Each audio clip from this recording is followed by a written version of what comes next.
Nah, ciri-cirinya seperti apa? Yang pertama, kandungan garam tinggi. Air laut memiliki salinitas sekitar 3,5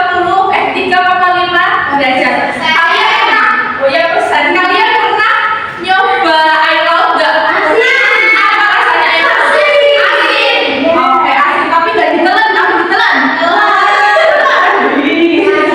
Terus selanjutnya ada cahaya matahari. Cahaya matahari ini semakin dalam, semakin sedikit cahaya matahari yang masuk. Pernah lihat nggak? Misal matahari tembus ke air kan, tapi cahaya di airnya itu tidak menjadi panas. Yang dibutuhkan matahari itu apa? Yang dibutuhkan laut dari matahari itu apa? Hanya cahayanya untuk menghidupi rumput laut dan terumbu karang itu bisa hidup karena ada cahaya matahari.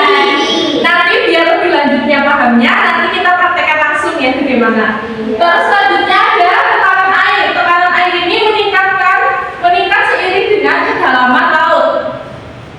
Nah, komponen ekosistem laut itu ada apa aja, Bu? Ada apa aja, Bu? Tahu nggak komponennya apa aja? Nggak tahu ya. Komponennya ekosistem laut itu ada dua. Yang pertama ada abiotik dan biotik. Komponen abiotik itu terdiri dari air, garam, terus cahaya matahari, suhu, dan tekanan air seperti yang tadi disebutkan ya. Terus yang kedua adalah komponen biotik. Nah, komponen biotik ini yang tadi dijelaskan juga seperti produsen, konsumen, dan dekomposer. Nah, produsennya itu sepertinya contoh produsennya itu apa? Yaitu ada plankton, terus konsumennya itu termasuk ikan kecil, ikan besar, dan hiu. Terus setelah itu dekomposernya ada bakteri dan jamur. Nah, di sini ada contoh diorama nih, foto diorama yang sebelum Ibu bikin. Nanti kita susun dulu. Diamati gambarnya terlebih dahulu ya. Nanti soalnya kita mau menyusun. Lihat dulu. Yang pertama itu ada matahari menyinari laut, masuk ke laut menjadi cahaya. Cahaya menghidupkan laut dan terumbu karang. Nah, terus ikan-ikan kecil ini mau makan laut. Terus ikan-ikan kecil dimakan Nah, ini plankton. Lupa. Ini plankton. Terus setelah itu ada ikan kecil. Terus ikan kecil dimakan apa? Ikan sedang dimakan di sini contohnya apa? Hiu ya. Terus hiu dimakan apa? Ya, tinggal dengan sendirinya. Terus dimakan bahasanya ya, berarti menghilang dengan gara-gara ada diurai menjadi bakteri. Terus setelah itu ada manfaatnya dari ekosistem laut itu apa aja? Yang pertama, penyedia sumber makanan, penghasil oksigen dan penyerapan karbon, terus sumber bahan baku industri. Misal nih, penyedia sumber bahan makanan, ikan bisa dimakan apa tidak? Bisa ya. Terus penghasil oksigen dan penyerap karbon apa tuh? Maksudnya, tahu nggak? Maksudnya di sini menyerap karbon karena rumput laut itu hidupnya menggunakan energi dari alam sendiri. Nggak bisa, maksudnya dia tuh nggak mau makan atau dimakan, tetapi dia bisa hidup dengan sendirinya. Iya, maksudnya dia dimakan plankton ya, bener. Lupa itu ya. Makasih ya. Terus setelah itu ada sumber bahan baku industri. Contohnya ikan bisa dijual kan? Yang dijual berarti produksinya kan, kita membeli ikannya gitu. Terus next. Selanjutnya itu ada ancaman. Ancamannya itu yang pertama polusi laut. Laut itu juga memiliki polusi, tapi polusinya kan berbeda dengan udara. Polusi di laut berarti kan polusi air. Polusi air itu apa contohnya? Limbah. Nanti airnya jadi berwarna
Terus setelah itu pempek dimakan apa?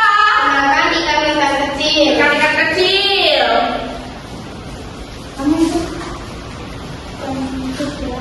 Terus setelah itu ikan kecil dimakan apa? Ikan sedang. Terus setelah itu ikan sedang dimakan apa? Hiunya serem nggak? Kamu bilang hiu serem. Terus setelah itu hiu meninggal. Pakai bakteri. Ya. Kenapa hiu nggak dimakan ikan yang besar? Ada yang lebih besar. Iya betul. Pinter ya anak ibu ini, bener nggak urutannya? Coba diurutkan lagi.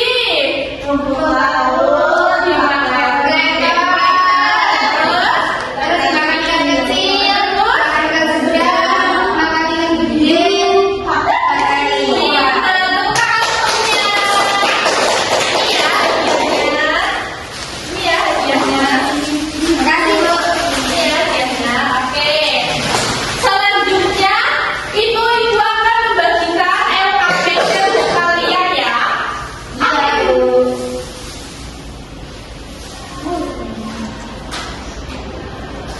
LKPD di sini perintahnya itu menuliskan urutan rantai makanan, terus sama peran rantai makanan itu tersebut di situ menjadi apa ya? Ibu bagi kelompoknya menjadi dua. Kelompok 1 sampai Mbak Hani, terus kelompok 2 dari Mbak Dori sampai Mbak Mara.